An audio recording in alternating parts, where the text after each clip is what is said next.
Hello बच्चों, कैसे हो बेटा। आई होप आप सभी अच्छे होंगे और अपनी पढ़ाई को अच्छे से कर रहे होंगे। तो बेटा आज हमने एप्लीकेशन पढ़नी है घोंसला की। एप्लीकेशन का नाम क्या है बेटा? हम इलेक्ट्रिक फील्ड निकालना सीखेंगे due to a sphere, due to a charge sphere. तो देखो बेटा, हमारे पास में अगर हम सबसे पहले बात करें स्फीयर की टाइप्स के बारे में कि हमारे पास में स्फीयर कितने तरह के हो सकते हैं, तो बेटा हमारे पास में मेन रूप से दो तरह के स्फीयर हो सकते हैं। एक खोखले और दूसरे भरे हुए, यानी कि एक होलो स्फीयर्स, दूसरे बेटा सॉलिड स्फीयर। इसके बाद भी फर्दर अगर हम इनको डिवाइड करना चाहें बेटा, हम इनको डिवाइड कर सकते हैं दो दो कैटेगरी में। और होलो स्फीयर हो सकते हैं कंडक्टिंग हो सकते हैं इंसुलेटर हो, यानी कि नॉन कनेक्टिंग। ऐसे बेटा सॉलिड स्फीयर को हम आगे फर्दर दो टाइप्स में डिवाइड कर सकते हैं। One is connecting and second type is non connecting. अब देखो बेटा, हमारे पास में यहाँ पे चार तरह के स्फीयर हो गए हैं। One is connecting hollow sphere, second one non connecting hollow sphere, ऐसे बेटा third one connecting solid sphere and fourth one non connecting solid sphere. तो बेटा इन चारों तरह के ही स्पेस के कारण आज हम निकालना सीखेंगे इलेक्ट्रिक फील्ड किसी भी पॉइंट पे। वो पॉइंट हो सकता है आप स्फीयर के बाहर लो, हो सकता है आप वो पॉइंट स्फीयर के सरफेस पे लो, या हो सकता है आप वो पॉइंट स्फीयर के अंदर लो। तो बेटा तीनों ही केस हम आज बड़े अच्छे से डिस्कस करेंगे कि कैसे निकालते हैं किसी स्फीयर के किसी पॉइंट पे जो स्फीयर से बाहर हो, किसी पॉइंट पे जो स्फीयर के सरफेस पे हो, और किसी पॉइंट पे जो स्फीयर के अंदर हो। तो बेटा आज हम वो सब पढ़ेंगे। तो आपको बेटा यहाँ पे चार कैटेगरी दिख रही होंगी, लेकिन एक्चुअल में दो ही कैटेगरी हैं बेटा। Sphere number first, sphere number second and sphere number third, ये हमारे एक ही कैटेगरी में आते हैं। वैसा क्यों है वो समझिए। देखो, होलोस्फीयर में बच्चों को कोई डाउट नहीं होता कि जो चार्ज होता है इन द केस ऑफ होलोस्फीयर, जो चार्ज होता है वो हमेशा कहाँ रहता है? सरफेस पे। बात ही ख़त्म होगी, चाहे आपका स्फीयर कनेक्टिंग है या नॉन कनेक्टिंग है, हमेशा जो चार्ज होगा बेटा होलोस्फीयर में वो कहाँ पे होगा? सरफेस पे। ऐसा क्यों? बिकॉज बेटा चार्ज को कुछ मैटर चाहिए ना रेस्ट करने के लिए। अंदर तो खोखला है, अंदर तो मैटर ही नहीं है। तो जब मैटर ही नहीं है तो चार्ज कहाँ पे रेस्ट करेगा? सरफेस पे। ठीक है, तो होलोस्फीयर में तो कोई डाउट है ही नहीं है, चाहे वो कनेक्टिंग है या नॉन कनेक्टिंग है, हमेशा चार्ज होता है सरफेस पे। अब बच्चे कंफ्यूज होते हैं जब स्फीयर सॉलिड हो, जब सॉलिड के अंदर कुछ मैटर हो, कुछ मास हो। ठीक है ना, मास तो होता है, ये मैटर की बात करते हैं हम। तो सॉलिड में क्या होता है बेटा? अंदर मैटर होता है। अगर अंदर मैटर है तो अंदर चार्ज टेक कर सकता है। अब बात आती है कि हमारा जो भरा हुआ सॉलिड है, जो स्फीयर है, वो कंडक्टिंग है या नॉन कंडक्टिंग। अगर बेटा कनेक्टिंग है, अगर आपका सॉलिड स्फीयर कनेक्टिंग है, तो आप जो भी चार्ज दोगे, अब जो भी चार्ज दोगे ना स्फीयर में, वो क्या होगा? Automatically after some time flow करके आ जाएगा सरफेस पे। ये बेटा प्रॉपर्टी होती है कनेक्टर्स की। अगर आप कनेक्टर में कुछ चार्ज इंट्रोड्यूस करवाते हो तो कुछ टाइम के बाद वो बह के फ्लो होके कहाँ पे आ जाता है? सरफेस पे आ जाता है। ठीक है, यूज कनेक्टर है, इसका काम ही क्या है? चार्ज को कंडक्ट करना, इसको मूव करना। ठीक है ना। अगर यहीं पे ये वाला जो हमारा स्फीयर है ये होता नॉन कनेक्टिंग, मतलब चार्ज को मूव करना अलाउ नहीं करता है सॉलिड, लेकिन बेटा अब क्या हो गया ये? Non connecting. तो इसमें क्या होगा? अगर आपने अंदर कोई चार्ज इंट्रोड्यूस करवा दिया तो वो अंदर ही रहेगा, बाहर फ्लो करके नहीं आएगा। ठीक है ना। तो बेटा ये फ़र्क होता है। अब देखो, ध्यान से देखो, ये वाली टाइप और ये वाली टाइप एक ही तो है। दोनों ही केस में जो चार्ज है वो सरफेस पे है। और हमने, हमारा टॉपिक क्या है? हमने इलेक्ट्रिक फील्ड निकालनी है स्फीयर के कारण। तो जब चार्ज की पोजीशन सेम है तो इलेक्ट्रिक फील्ड भी तो सेम आएगी। इलेक्ट्रिक फील्ड में सारा खेल किसको होता है? चार्ज का। अगर चार्ज की position same, electric field same. यहाँ पे चार्ज की बेटा पोजीशन नॉन कनेक्टिंग वाले केस में, जब आपका स्फीयर सॉलिड है और नॉन कनेक्टिंग है, तो उस केस में आपका चार्ज डिस्ट्रीब्यूटेड होता है पूरे एंटायर वॉल्यूम में, पूरे एंटायर बॉडी में, पूरे एंटायर सॉलिड स्फीयर में। अगर आपका सॉलिड स्फीयर कनेक्टिंग है उस केस में बेटा ऐसा नहीं है। उस केस में आपका सारा का सारा चार्ज कहाँ पे है? इस वाले केस की तरह है, सरफेस पे। ठीक है ना। तो इसलिए मैं बोल रहा हूँ होलो स्फीयर चाहे कनेक्टिंग है, नॉन कनेक्टिंग है, या सॉलिड स्फीयर अगर कनेक्टिंग है, तो तीनों की ही डेरिवेशन एक जैसी है। पेपर में कुछ भी आए, आपने डेरिवेशन सेम ऐसी करनी जैसे मैं भी कराऊंगा। ठीक है ना। अच्छा एक नाम और बेटा, एक काम और करो, होलो स्फीयर का एक नाम और होता है हमारे पास में, इनको बोलते हैं थिन स्फीरिकल सेल्स। आपकी जो बुक है प्रदीप, उसमें यही नाम दे रखा है। ये जो टॉपिक है इसी नाम से है, electric field due to thin spherical shells, spherical, spelling वगैरह देख लेना, ठीक है ना। तो होलो स्फीयर का एक नाम और भी होता है थिन स्फीरिकल सेल। तो बेटा अब अपना टॉपिक का नाम लिखते हैं। हमने इलेक्ट्रिक फील्ड निकालनी है, electric field due to sphere, ठीक है ना। तो हमारे पास में यहाँ पे कितनी तरह की टाइप के स्फीयर कवर हो रहे हैं एक ही टॉपिक में? 3 तरह के। एक तो होलो कनेक्टिंग स्फीयर, एक होलो नॉन कनेक्टिंग स्फीयर, दूसरा सॉलिड कंडक्टिंग स्फीयर। तो बेटा यहाँ पे हम एक ही टॉपिक में 3 तरह के स्फीयर के कारण इलेक्ट्रिक फील्ड निकालना सीख रहे हैं। तो वो तीनों का नाम लिखिएगा। Electric field due to hollow sphere, जो कैसा है? कंडक्टिंग। जो बेटा कैसा है? कंडक्टिंग। या होलो स्फीयर में आल्सो भी नॉन कनेक्टिंग, है ना बेटा। होलो स्फीयर में आल्सो भी नॉन कनेक्टिंग। या यहाँ पे एक तरह का स्फीयर और आ सकता है इस सेम कैटेगरी में, solid, solid conducting sphere, solid conducting sphere, ठीक है बेटा। तो ये हमारा मेन टॉपिक है। हमको एक इलेक्ट्रिक फील्ड निकालनी है इन 3 तरह के स्फीयर के कारण। सबका तरीका एक ही है, बिकॉज सब में चार्ज की जो पोजीशन है वो एक ही है, कहाँ पे? सरफेस पे। तो बेटा सबसे पहले तो अपना एक डायग्राम बनाइएगा। मैंने एक स्फीयर ले लिया है बेटा, मैंने स्फीयर ले लिया है। स्फीयर लग रहा है ये? हाँ जी। तो मैं इस पर बोल दे रहा हूँ क्यू चार्ज इस स्फीयर पे यूनिफॉर्मली डिस्ट्रीब्यूटेड है, ठीक है ना। क्या होता है यूनिफॉर्मली? सब जगह एक समान है, ऐसा नहीं है कहीं एक किसी एक पॉइंट पे चार्ज कम या ज़्यादा है। बेटा सभी प्लेसेस पे चार्ज का डिस्ट्रीब्यूशन इक्वल है, उसको बोलते हैं इक्वल या यूनिफॉर्म डिस्ट्रीब्यूशन ऑफ चार्ज। तो बेटा एक क्यू चार्ज है जो इसके पूरे सरफेस पे यूनिफॉर्मली डिस्ट्रीब्यूटेड है, ओके। और अब देखो बेटा यहाँ पे जो चार्ज है वो कहाँ पे डिस्ट्रीब्यूटेड है? सरफेस पे। तो अगर आपको मैंने बता रखा है कि अगर आपका जो चार्ज है वो डिस्ट्रीब्यूटेड हो सरफेस पे, तो उस केस में कंसेप्ट आता है सरफेस चार्ज डेंसिटी का, सिग्मा का, ठीक है ना। अब जैसे ये वाला केस है, इसमें चार्ज सरफेस पे नहीं है, पूरे वॉल्यूम में है, तो इस वाले केस में हमारा कंसेप्ट आएगा वॉल्यूम चार्ज डेंसिटी, जिसको लिखते हैं रो से। अगर आपका जो चार्ज डिस्ट्रीब्यूशन है वो लीनियर हो, तो बेटा उस केस में हमारे पास में कंसेप्ट आता है लैम्डा का। लैम्डा को बोलते हैं लीनियर चार्ज डेंसिटी। तो ये सब आपको मैंने बता रखा है, बस खाली रिवाइंड करा रहा हूँ, तो ठीक है बेटा। तो अब तक हमने क्या देखा है? एक मेरे पास स्फीयर है जिसकी रेडियस आर है, जिस पे क्यू चार्ज यूनिफॉर्मली डिस्ट्रीब्यूटेड है और जिसकी सरफेस चार्ज डेंसिटी है सिग्मा। बेटा सिग्मा पता होना चाहिए। सिग्मा का फॉर्मूला क्या होता है? Charge per unit area. Sigma होती है चार्ज पर यूनिट एरिया, रो होती है charge per unit volume, and lambda होती है charge per unit length, charge per unit length, ठीक है बेटा। तो अभी हम फर्स्ट केस लेते हैं, जब आपने इलेक्ट्रिक फील्ड निकालनी है इस स्फीयर के किसी बाहर वाले पॉइंट पे। सपोज करो मैंने वो पॉइंट ले लिया ये वाला, ठीक है ना। तो बेटा फर्स्ट केस लेते हैं जब आपने इलेक्ट्रिक फील्ड निकालनी है आउटसाइड वाले किसी पॉइंट पे, आउटसाइड। अच्छा बेटा ये मैंने मान लिया, आप ये सेंटर को, आप इसको सेंटर बोल सकते हो। तो ये सेंटर से दूर है आर डिस्टेंस, ठीक है बेटा। तो इस केस में क्या है, जो आपका छोटा आर है वो बड़े आर से ज़्यादा है, ठीक है ना। अरे बेटा ये पॉइंट बाहर है ना, तो ये जो आपका आर छोटा आर है ये बड़े आर से ज़्यादा है। अच्छा, तो इस केस में आपने निकालनी है इलेक्ट्रिक फील्ड। अब ध्यान देखो, ध्यान से देखो, हमारा टॉपिक क्या है? Application of Gauss law. तो यहाँ पे हम इलेक्ट्रिक फील्ड निकाल लेंगे with the help of Gauss law. तो गोसला की सबसे पहले तो आपको परिभाषा बताओ। अगर आपको परिभाषा ही नहीं पता है तो फिर तो कैसे बात बनेगी, है ना बच्चों। तो बताइए मुझे सोच के कि क्या परिभाषा होती है गोसला की, या गोसला किसके बारे में बात करता है। ये आपको मैंने बता रखा है कि गोसला के मेन काम कितने होते हैं।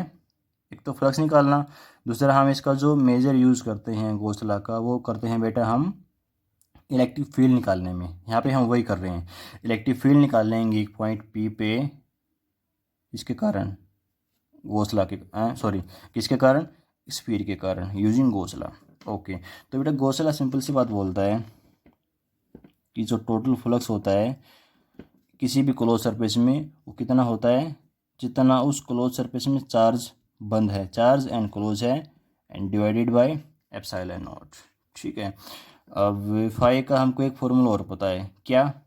जो फाई का जनरल फॉर्मूला है, general E dot D A is equal to charge enclosed divided by epsilon naught. ठीक है ना। ये भी बेटा घोंसला है, कुछ और नहीं है ये। कभी सोचो कि सर ने क्या लिख दिया घोंसला के नाम पे। बेटा घोंसला क्या बोलता है, फ्लक्स इज इक्वल टू के when close divide by epsilon naught. तो फ्लक्स ही तो है ये फ्लक्स का फॉर्मूला होता है। तो ये घोंसला है, दिस इज घोंसला। जब भी आपको इलेक्ट्रिक फील्ड निकालनी होगी घोंसला की हेल्प से, आप हमेशा घोंसला का ये वाला रूप यूज़ करोगे, हमेशा ध्यान रख लो। जब भी इलेक्ट्रिक फील्ड आपने निकाली है घोंसला से, आपने हमेशा ये वाला रूप इसका यूज़ किया है। ठीक है, ओके। अच्छा बेटा, घोंसला के लिए तो एक चीज़ ज़रूरी ये भी है, आपको मैंने बता रखी है पहले, कि जिस भी पॉइंट पे इलेक्ट्रिक फील्ड निकालनी है वो पॉइंट आपका गॉसियन सरफेस पे आना चाहिए, गॉसियन सरफेस पे। तो यानी कि मुझे इस पॉइंट को एनक्लोज करना पड़ेगा गॉसियन सरफेस में। तो मतलब क्या है, मुझे एक गॉसियन सरफेस मानना पड़ेगा। तो बेटा मान लिया मैंने, ये है मेरा एक spherical Gaussian surface. You can right, इसका नाम मैं नहीं लिख रहा हूँ, this is spherical Gaussian surface. तो ठीक है बेटा, देखो सिंपल होता है, जिस भी पॉइंट पे आप इलेक्ट्रिक फील्ड निकाल रहे हो घोंसला के कारण, तो वो पॉइंट आपका गॉसियन सरफेस पे आना चाहिए। पे, किसकी बात कर रहा हूँ मैं, पे की, ना कि मे की। ठीक है, ओके बेटा। तो अब इस पॉइंट पे हमको इलेक्ट्रिक फील्ड निकालनी है, तो सबसे पहले क्या ड्रा करिए, इस पॉइंट पे इलेक्ट्रिक फील्ड की डायरेक्शन और एरिया वेक्टर की डायरेक्शन। तो इलेक्ट्रिक फील्ड की एक स्फीयर है ये, आपको यह मैंने बताइए रखा है कि इलेक्ट्रिक फील्ड की डायरेक्शन हमेशा सरफेस के परपेंडिकुलर होती है। तो इसके परपेंडिकुलर ये, this is the direction of electric field, this is the direction of electric field at this point P.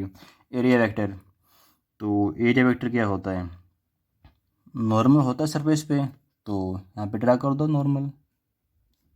ये होगी आपकी एरिया वेक्टर की डायरेक्शन। क्या देख रहे हो, दोनों एक साइड में, एंगल बिटवीन दैम इज 0।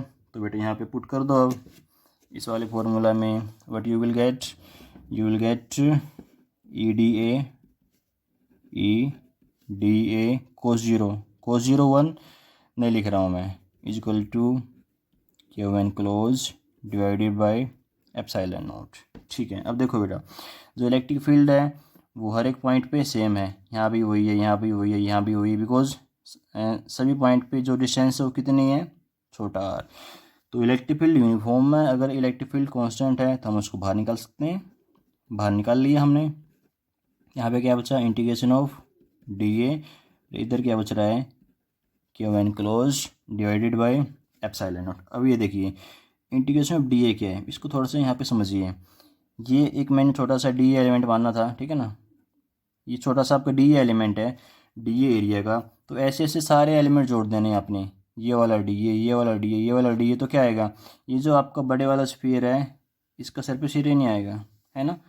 बड़े वाले स्फीयर का टोटल एरिया कितना, क्या फॉर्मूला होता है एरिया ऑफ स्फीयर का या सरफेस एरिया ऑफ स्फीयर का, 4πr²। तो बड़े वाले का एरिया है ये, तो रेडियस किसकी आएगी, बड़े वाले की। ठीक है, तो ए इंटू में क्या पढ़ते हैं, इसको पढ़ना सीख लो, क्वेश्चन आपका हो जाएगा। Integration of D A means total area. देखो बेटा इंटीग्रेशन का मतलब क्या होता है, जोड़ना, टोटल करना। इंटीग्रेशन ऑफ डी ए मतलब डी ए क्या है, एरिया। देखो डी ए छोटा सा एरिया, इसका इंटीग्रेशन कर दो तो बड़ा सा एरिया।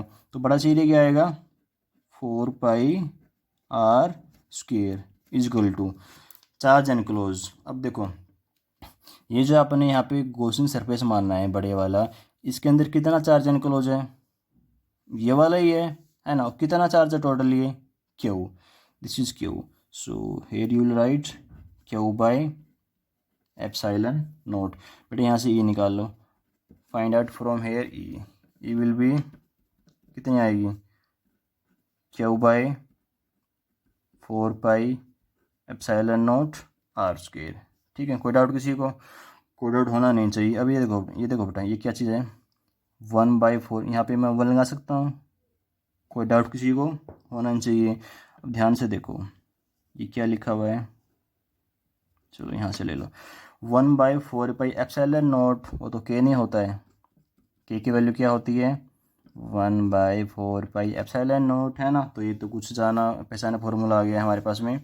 तो बेटा इलेक्ट्रिक फील्ड बाहर वाले पॉइंट पे कितनी आ गई है, इसकी जगह क्या पुट कर दो, K Q divide by R square. R के लिए सॉरी, मुझे पता है मेरा बहुत गंदा आ रहा है। तो बेटा किसी पॉइंट पे जो बाहर है स्फीयर के, कितनी इलेक्ट्रिक फील्ड होती है के क्यू बाय आर स्क्वायर, के क्यू बाय आर स्क्वायर। अब ध्यान से देखो ये तो वही फॉर्मूला है जो फॉर्मूला हमारा आता है पॉइंट चार्ज के केस में, है ना। तो यहाँ से क्या समझे, जब भी आप किसी चार्ज स्फीयर को बाहर से देखोगे आप उसको एक पॉइंट चार्ज के रूप में देख सकते हो, ठीक है ना। ओके बेटा। अच्छा बेटा सेम एक्सप्रेशन बाहर वाली पॉइंट के लिए ही हम एक फॉर्म में और लेके आएंगे। ये तो आपका एक्सप्रेशन किसकी फॉर्म में, इन द टर्म्स ऑफ चार्ज। हम सेम एक्सप्रेशन ई आउट का लेके आएंगे सिग्मा की टर्म्स में। बेटा किसकी टर्म्स में, सिग्मा की टर्म्स में, ठीक है। अब देखो हम स्टार्ट करेंगे यहाँ से, इस वाले स्टेप से इतना सेम करेंगे। फिर उसके बाद हमको चाहिए क्यू एनक्लोज, क्या चाहिए हमको, क्यू एनक्लोज, यानी कि ये जो आपका गॉसियन सरफेस है इसमें कितना चार्ज एनक्लोज आपको वो चाहिए। तो ठीक है, अब आपको तो नहीं पता, अब आपको हेल्प लेनी पड़ेगी सिग्मा की। सिग्मा का बेसिक फॉर्मूला क्या होता है, चार्ज डिवाइड बाय एरिया। तो यहाँ से चार्ज निकालने का आपको फॉर्मूला मिलता है, बट यहाँ से चार्ज कितना आएगा, यहाँ से चार्ज आपके पास में आएगा सिग्मा इंटू एरिया। मतलब इसको थोड़ा एनालाइज करिएगा, ये क्या लिखा है मैंने। अगर आपको एरिया पता है कि आपने कितने एरिया में चार्ज निकालना है, और आपको पता है उस एरिया उस सरफेस की चार्ज डेंसिटी सिग्मा, मतलब अगर आपको सिग्मा पता है और ये पता है आप कितने एरिया में निकालना चाह रहे हो चार्ज, तो मल्टीप्लाई कर दो दोनों को, एरिया को मल्टीप्लाई कर दो किससे, सिग्मा से, आपका चार्ज हाजिर। ठीक है, ऐसे ही निकाल लेंगे हम क्यू एनक्लोज। हमको चाहिए ना क्यू एनक्लोज, क्यू चार्ज चाहिए हमें, बेसिकली क्या चाहिए, चार्ज चाहिए। चार्ज का फॉर्मूला सिग्मा इंटू एरिया। तो देखो बेटा यहाँ पे एरिया कौन सा लेना है, अब देखो इस वाले एरिया में चार्ज है ही नहीं है, ये तो खाली है, चार्ज खाली इस एरिया में है ना। तो खाली ये छोटा वाला एरिया आएगा 4 पाई आर स्क्वायर। अब ये वैल्यू आप यहाँ पुट कर दो, आपका आंसर हाजिर है, करिएगा। यहाँ पे बेटा ई इंटू में वही है, ई मैंने बाहर निकाल लिया, डी ए की वैल्यू वही है 4 पाई छोटा आर स्क्वायर, 4 पाई छोटा आर स्क्वायर।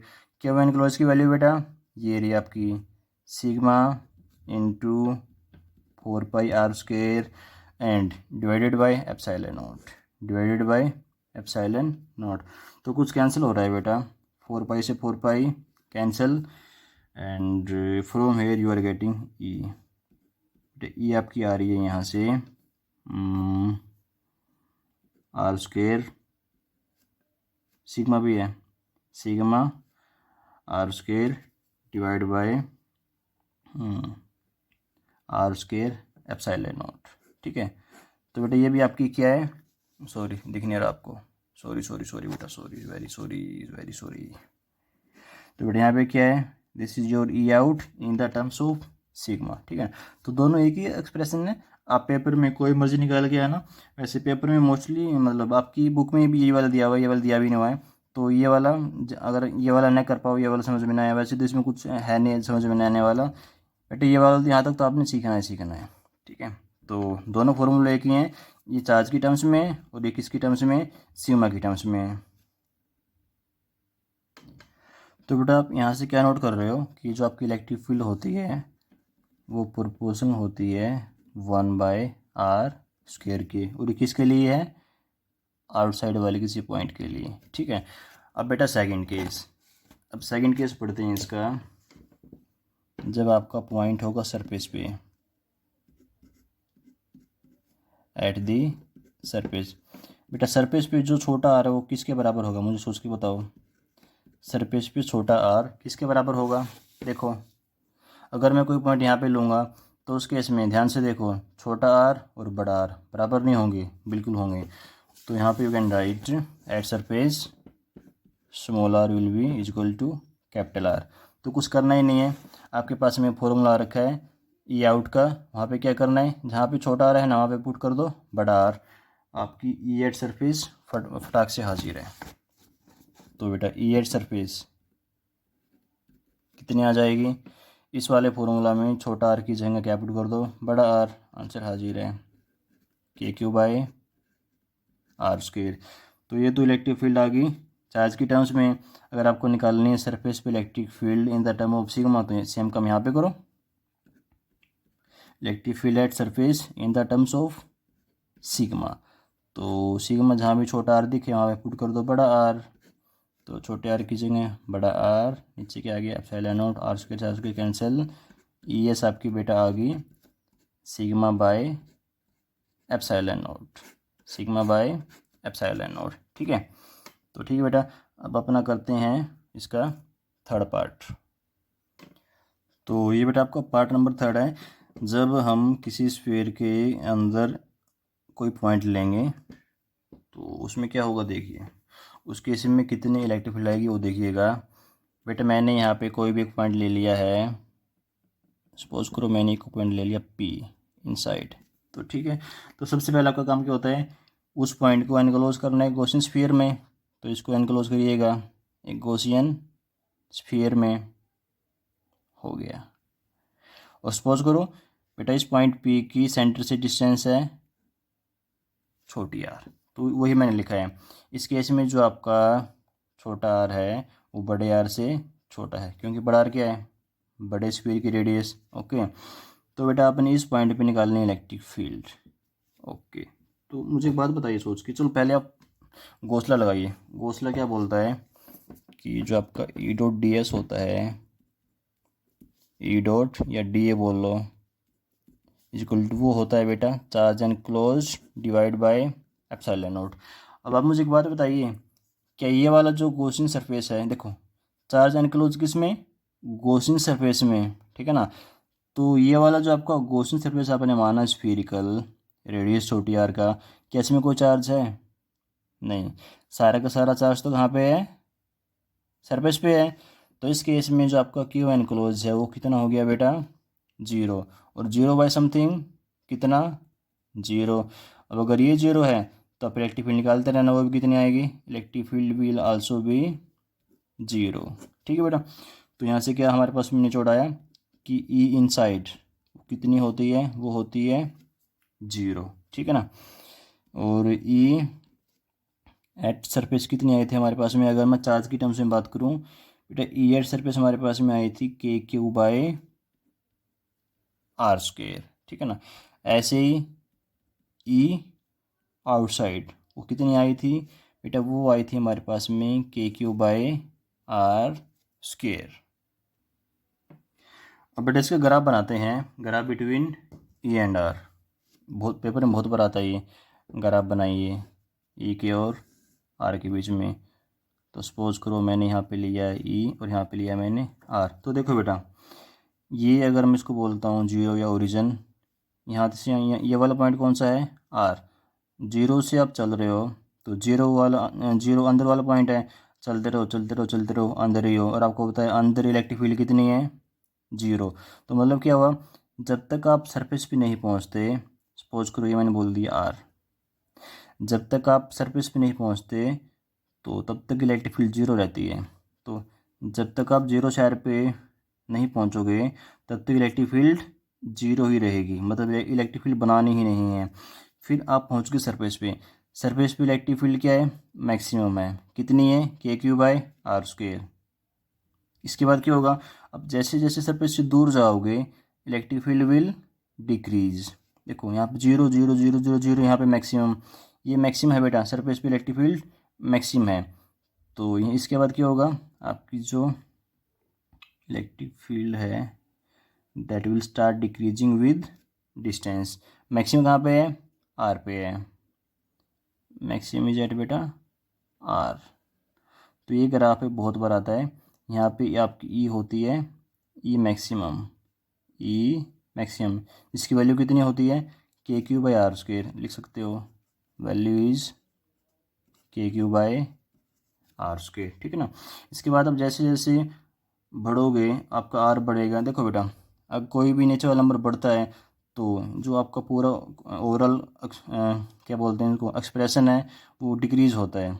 जैसे जैसे डिनोमिनेटर बढ़ता है आपका वैसे वैसे वो नंबर कम होता है। तो सेम यहाँ पे रूल लग रहा है, जैसे जैसे आर बढ़ेगा वैसे वैसे इलेक्ट्रिक फील्ड, ये आपको सिंपल सा पता ही है, इलेक्ट्रिक फील्ड जो होती है वो विद डिस्टेंस डिक्रीज़ होती है।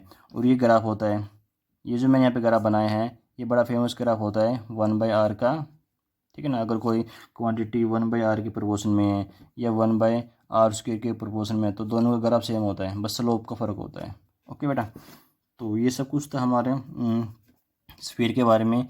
ये हमने यहाँ पे 3 स्फीयर डिस्कस किए हैं। एक तो हमने डिस्कस किया है होलो स्फीयर, होलो के दोनों केस करे हैं, कनेक्टिंग भी नॉन कनेक्टिंग भी, और इसमें एक केस हमारे पास में शामिल है सॉलिड का भी, सॉलिड स्फीयर का भी, सॉलिड कनेक्टिंग स्फीयर का भी। तो ठीक है बेटा, अब इसके बाद करते हैं अपना next case solid conducting sphere, sorry solid non connecting sphere, solid non connecting sphere. Okay बेटा, तो अपना मान लो एक स्फीयर मान लीजिएगा जो कि सॉलिड है और नॉन कनेक्टिंग है, सॉलिड है और बेटा नॉन कनेक्टिंग है। तो इसमें जो प्लस चार्ज है सपोज करो वो डिस्ट्रीब्यूटेड है uniformly, that is uniformly distributed. Okay, तो बेटा इसमें हमने सेम करना है, हमने इसमें 3 तरह के केस पढ़ने हैं। एक पॉइंट लेंगे बाहर, फिर सरफेस पे आएंगे, फिर आएंगे अंदर। तो ये बोल दो इसका सेंटर वगैरह हो गया, दिस इज सेंटर। तो पहले हमने कोई पॉइंट बाहर लिया, कोई पॉइंट पी लिया हमने बाहर, इस पर निकालनी इशारे के कारण इलेक्ट्रिक फील्ड। तो क्या करेंगे, इसको एक क्वेश्चन सरफेस मानेंगे, ठीक है। बनाइए क्वेश्चन सरफेस बनाइएगा। अच्छा बेटा, यहाँ पे जो चार्ज डेंसिटी है वो कितनी होगी, यहाँ पे जो चार्ज है वो कैसे डिस्ट्रीब्यूटेड है पूरे वॉल्यूम में। तो यहाँ पे कंसेप्ट आएगा रो का। रो क्या होती है, रो होती है चार्ज पर यूनिट वॉल्यूम। अच्छा बेटा, इसकी रेडियस मान लो वही कैपिटल आर रेडियस है, और ये जो पॉइंट पी है ये आपका मैंने मान लिया सेंटर से आर डिस्टेंस दूर है। तो पी पे निकालना है, और अगेन वही मैंने ये माना हुआ है कि ये जो टोटल चार्ज है वो क्यू, ये जो टोटल चार्ज इसके वॉल्यूम में डिस्ट्रीब्यूटेड है दैट इज़ क्यू। ठीक है बेटा, क्यू टोटल चार्ज हो गया और सिग्मा होगी इसकी वॉल्यूम चार्ज डेंसिटी। अब निकालते हैं electric field at P. Again घोंसला लगाएंगे, क्या बोलता है घोंसला, बड़ी सिंपल सी बात बोलता है कि E dot D A is equal to charge enclosed divided by epsilon naught, divided by epsilon naught. Okay बेटा, तो इलेक्ट्रिक फील्ड आपको पता ही है यूनिफॉर्म है, तो इलेक्ट्रिक फील्ड आपकी आ जाएगी बाहर, और इंटीग्रेशन ऑफ डी ए, चलो लिख लेते हैं, integration of D A charge enclose कितना है बेटा, इस वाले जो हमारा ये जो बड़ा स्फीयर है कितना चार्ज है, चार्ज तो यही है, और ये टोटल कितना है क्यू। तो charge enclose is Q divided by epsilon naught. अब डी ए क्या है, ये अगर मैं कोई बोलता हूँ ये मेरे को छोटा सा डी ए है, this is small D A. अच्छा बेटा, यहाँ पे मैंने वो सब बताया नहीं कि इलेक्ट्रिक फील्ड की डायरेक्शन इधर और ए वेक्टर की डायरेक्शन भी इधर, तो दोनों के बीच में एंगल 0। तो यहाँ पे मैंने फॉर्मूला लगाया है ई डॉट डी खोला है, ई D A cos theta cos 0 1, तो खाली क्या बचा ई और डी ए, ई मैंने बाहर निकाल लिया, यहाँ पे क्या बच गया डी ए। ओके, और डी ए क्या है, मतलब इंटीग्रेशन डी ए क्या है, इस पूरे एरिया का इंटीग्रेशन करना है आपने, तो कितना होगा वो 4πr²। आपको पता ही है कि सरफेस एरिया का फॉर्मूला क्या होता है किसी भी स्फीयर के, ई इंटू में 4πr² is equal to Q by epsilon naught. यहाँ से निकाल दो ई, यहाँ से निकालिए बेटा, चलो मैं यहाँ पे निकाल देता हूँ, जगह बचा रहा हूँ। वरना ये जगह ख़राब जाएगी। क्या सर इतने कंजूस हो गए हो। चलो बट यहाँ से ई आ रही है आपकी Q by 4 pi epsilon naught R square. अब अगेन देखिए ध्यान से, मेरा काला पेन कहाँ गया, ये रहा काला पेन। तो मैं यहाँ पे 1 लगा सकता हूँ, बिल्कुल 1 तो भगवान है, कहीं भी लगा लो, दिखता नहीं है, इसको फील करना पड़ता है। ओके तो ठीक है बेटा, ये क्या होता है, ये तो के होता है ना। तो इसकी जगह मैं क्या पुट कर सकता हूँ के। तो मेरे पास बेटा कितनी इलेक्ट्रिक फील्ड आ गई, के क्यू बाई आर स्क्वायर। ये है आउटसाइड, ई आउट, ध्यान रखना है बेटा। कोई सा भी आपका स्फीयर हो, चार्ज हो, मतलब होलो हो या सॉलिड हो, बाहर वाली इलेक्ट्रिक फील्ड सेम आ रही है, सेम आ रही है ना। Very good. अच्छा बेटा, ये तो हमने इलेक्ट्रिक फील्ड निकाल दी चार्ज की टर्म्स में। अब सेम काम यहाँ भी कर सकते हो, आप इलेक्ट्रिक फील्ड बाहर निकाल सकते हो इन the terms of density also, जो क्या है यहाँ पे रो। तो रो की टर्म्स में निकालना चाहो तो कैसे करोगे, तो देखो इतना तो सेम ही रहेगा आपका कि E dot D is equal to Q enclosed by epsilon naught. आपको चाहिए क्या यहाँ पे, क्यू एन क्लोज चाहिए, क्या होता है चार्ज एंड क्लोज। ये नहीं पता कितना है, तो नहीं पता तो चार्ज आप निकाल सकते हो वॉल्यूम चार्ज डेंसिटी से। आइए वॉल्यूम चार्ज डेंसिटी पे सिग्मा, तो सिग्मा क्या बोलती है, charge per unit volume, charge per unit volume. ठीक है बेटा, तो यहाँ से चार्ज निकालिएगा। यहाँ से आपके पास में लाल पेन कहाँ गया, चार्ज का फॉर्मूला क्या आएगा, निकालिए क्या आएगा, charge will be equal to rho into volume. मतलब थोड़ा इसको एनालाइज करिए, अगर आपको ये पता है कि मुझे कितने वॉल्यूम में चार्ज चाहिए और ये पता है कि डेंसिटी कितनी है, तो दोनों को मल्टीप्लाई कर दो, चार्ज आ जाएगा। तो आपको कितने वॉल्यूम में चार्ज चाहिए, इतने वॉल्यूम में चार्ज चाहिए। अब इतने वॉल्यूम में चार्ज थोड़े ना है, चार्ज तो खाली इतने वॉल्यूम में, तो वॉल्यूम कितना आएगा, खाली रो इंटू में ये वाला वॉल्यूम, ये कितना है 4/3 पाई आर क्यूब। ठीक है, तो ये आपका आ गया charge and closed, charge and closed. यहाँ पुट कर दो, निकाल लो, आंसर आ जाएगा। चलो जल्दी से कर देते हैं, चलो लाल पेन से निकाल देते हैं, क्या बात होगी। ई कांस्टेंट बाहर आ गई और डी का इंटीग्रेशन 4 पाई आर स्क्वायर। बेटा बच्चे यहाँ गलती करते हैं, यहाँ पे बड़ा आर लिख देते हैं, तो अपनी ये गलती नहीं करनी है। अरे बेटा यहाँ से देखो ना, डी ए कौन से वाले स्फीयर का पार्ट है, ये पार्ट है जो अपने गॉसियन स्फीयर मानना है, तो हमेशा एरिया लेना है गॉसियन स्फीयर का, और हमेशा आएगा वो 4 पाई आर स्क्वायर। ओके चलो, तो ठीक है बेटा, चार्ज एंड क्लोज कितना है आपके पास में, इतना आया है रो इंटू में 4/3 pi R cube divided by epsilon naught.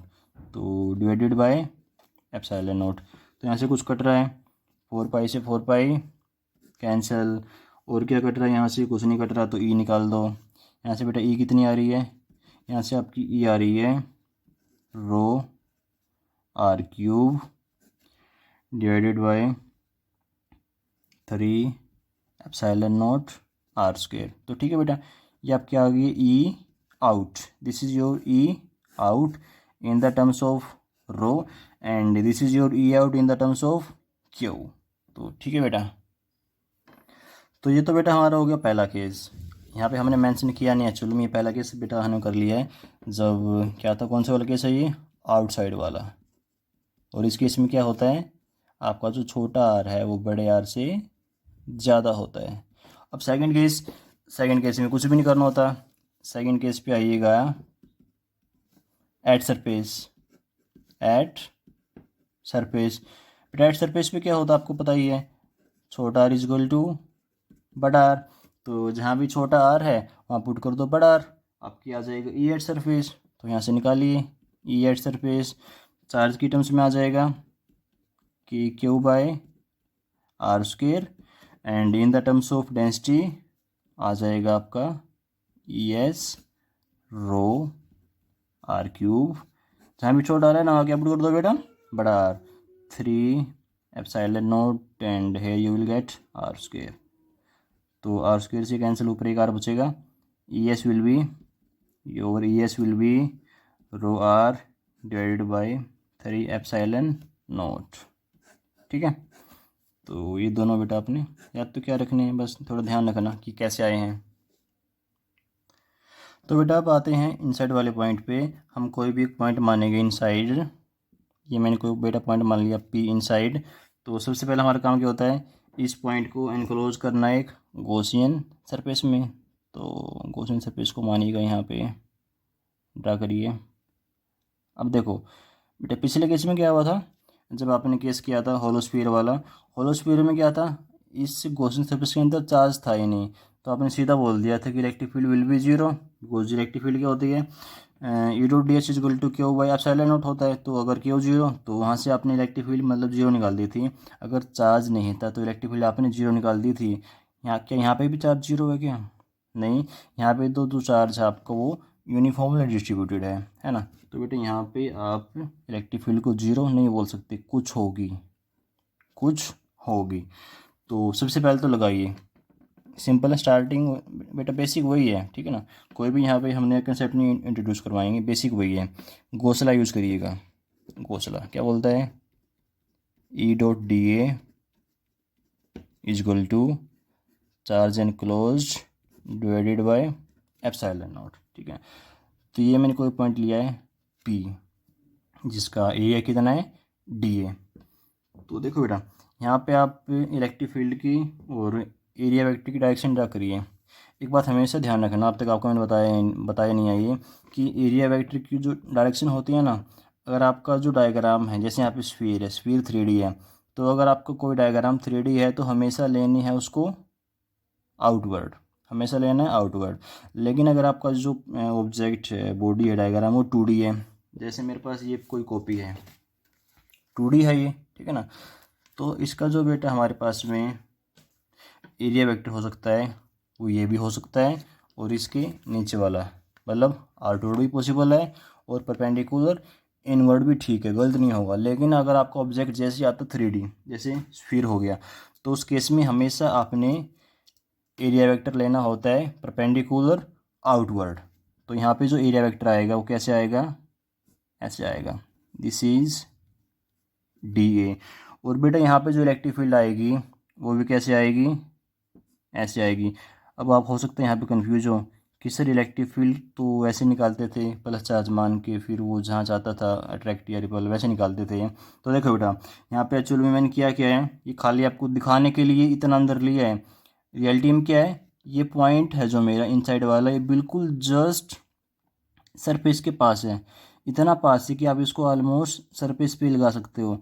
तो अगर कोई चार्ज, अगर कोई पॉइंट मैं सरफेस पे लेता हूँ तो उस पर बताइए इलेक्ट्रिक फील्ड कहाँ लगेगी, इस पूरे चार्ज के कारण ऐसे लगेगी, है ना। तो बेटा सेम केस यहाँ पे है, मैंने ये जो पॉइंट है मेरे इनसाइड वाला, ये बिल्कुल सरफेस के पास लिया है, अंदर तो है लेकिन बिल्कुल सरफेस के पास है, इतना पास है कि मैं उसको सरफेस पे बोल सकता हूँ, ठीक है ना। तो ये यहाँ पे हल्की सी अप्रोक्सीमेशन है। तो अगेन इलेक्ट्रिक फील्ड उधर, डी ए उधर, तो एंगल बिटवीन देम जीरो। तो जब यहाँ पे आप खोलोगे इसको, you will get E D A cos theta, theta कितना जीरो, कोस जीरो 1, तो ये आ जाएगा Q enclosed divide by epsilon naught. ठीक है बेटा, ई कांस्टेंट है, ई को बाहर निकाल दो, इंटीग्रेशन ऑफ डी ए बचेगा, वो क्या होता है 4πr² Q enclosed divided by epsilon naught. तो बेटा यहाँ से ई इंटू में इंटीग्रेशन ऑफ डी ए, अब तक आपको पता चल गया होगा ये कितना आएगा यहाँ पे 4πr, आर कौन सी छोटी या बड़ी, जो भी आर आपकी है गॉसियन सरफेस की वो आर आती है यहाँ पे, तो उसकी हमने कितने माने रेडियस, छोटा R is equal to charge enclosed divided by epsilon naught. अब सारा खेल बच गया कि ये जो हमारा छोटा स्फीयर है, देखो यहाँ पे चार्ज तो है, दिख रहा है आपको, ये जो चार्ज मैंने बनाया है इट इज़ यूनिफॉर्मली डिस्ट्रीब्यूटेड। जो टोटल चार्ज कितना है अगर मैं सारा बात करूँ तो क्यू है, लेकिन यहाँ पे क्यू तो होगा नहीं क्योंकि कुछ बाहर भी रह गया, तो कितना चार्ज होगा वो निकालना है यहाँ पे। तो कैसे निकाल लेंगे, अगेन आप यहाँ पे सारा लेंगे अपना सिग्मा पता है, या सिग्मा को छोड़ो, आप यहाँ पे बड़ा एक काम कर सकते हो, यहाँ पे सिंपल बच्चों वाला काम कीजिएगा। आपको ये पता है इस पूरे वॉल्यूम में कितना चार्ज है, क्यू, है ना, आपको ये पता है ना बेटा, इस पूरे वॉल्यूम में जो बड़ा स्फीयर है, इस पूरे वॉल्यूम में कितना चार्ज है 4/3 पाई आर क्यूब वॉल्यूम में कितना चार्ज है, क्यू चार्ज है। Very good. तो एक वॉल्यूम कितना चार्ज होगा, ये डिवाइड बाई ये वॉल्यूम, 4/3, 3 चला जाएगा ऊपर और नीचे क्या बच गया, पाई आर क्यूब। आपको निकालना है कितने वॉल्यूम में चार्ज है, आपको निकालना है इतने वॉल्यूम में चार्ज। इसका वॉल्यूम कितना है, 4/3 पाई आर क्यूब, आर छोटा आ जाएगा। आपको निकालना है 4/3 पाई आर क्यूब, वॉल्यूम में कितना चार्ज होगा, तो इसे मल्टीप्लाई कर दो, 3Q, नीचे आपका है 4 पाई आर क्यूब इंटू में ये number, this is 4/3 pi R cube. अब कुछ कट रहा है तो काट दो, कुछ कट ही रहा होगा, आर क्यूब से आर क्यूब कैंसिल, 4 पाई से 4 पाई कैंसिल, एंड 3 से 3 कैंसिल। कुछ बेटा गड़बड़ लग रही है यहाँ पे, इसको दोबारा चेक करिएगा। हाँ बेटा चेक करिए गलती। बेटा ये देखो छोटा आ रहा है ना यहाँ पे, तो यहाँ पे छोटा रहेगा, यहाँ पे आएगा छोटा आर। अगर छोटा आर यहाँ पे आएगा तो फिर कैंसिल नहीं होंगे, ये और ये आपके बचेंगे। तो बेटा यहाँ पे जो चार्ज आएगा वो कितना आएगा, यहाँ पे चार्ज आएगा, एक तो क्यू बचा यहाँ पे है ना, क्यू बच रहा है, एक ये बचा है आर क्यूब, छोटा आर क्यूब बिल्कुल बचा है, और बेटा नीचे क्या बचा है, your capital R cube. This is your charge enclosed in this volume, ठीक है ना। तो ये हमने बच्चों वाले तरीकों से निकाले, जैसे बचपन में करते थे ना कि 10 पेन 50 के, एक पेन 50/10 5 का, 20 पेन कितने के, 20 × 5 100 के। बेटा सेम काम हमने यहाँ पे किया है, पूरी वॉल्यूम में 4/3 पाई आर की वॉल्यूम में कितना चार्ज, क्यू, एक वॉल्यूम कितना चार्ज डिवाइड कर दिया, इतने वॉल्यूम कितना चार्ज मल्टीप्लाई कर दिया, हमारा चार्ज एनक्लोज आ गया इतना। तो पुट कर दो यहाँ पे और फिर काट पीट के आंसर निकाल लो, 4 pi R square is equal to charge enclose Q R cube divide by capital R cube and epsilon naught. अब कुछ कट रहा है, ये आर क्यूब से ये कैंसिल, खाली एक आर बचा यहाँ पे, एंड चलो निकालो, इलेक्ट्रिक फील्ड निकालिए यहाँ से। Electric field is equal to Q R divide by, दिख रहा है ये, Q R divide by 4 pi epsilon naught, और यहाँ पे बचा आपका आर क्यूब। अब इसकी तो कुछ वैल्यू होती है, काला पेन कहाँ गया, ये रहा, यहाँ पे मैंने 1 लगा दिया, भगवान होता है 1 तो दिखता नहीं है, लगा कहीं भी सकते हैं, ये क्या होता है के। तो बेटा मेरा ई कितना आ गया यहाँ से, K Q R divide by R cube, divide by R cube.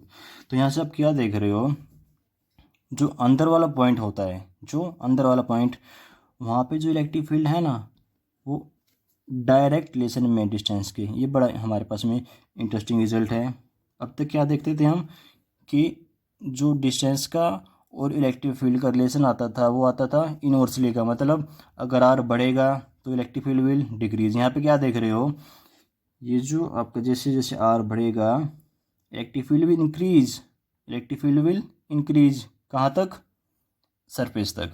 जैसे ही आपका आर इज इक्वल टू बड़ा आर होगा उसके बाद बेटा क्या होगा, आप वो फर्स्ट पार्ट में निकाल चुके हो कि जो ई आउट आती है इस केस में वो आती है, अगर खाली बात करूँ प्रोपोर्शनैलिटी की 1/r²। तो इसका अगर आप बनाओगे, जैसे आपने पहले ग्राफ बनाया था, तो कैसे ग्राफ बनाओगे वो देखिएगा।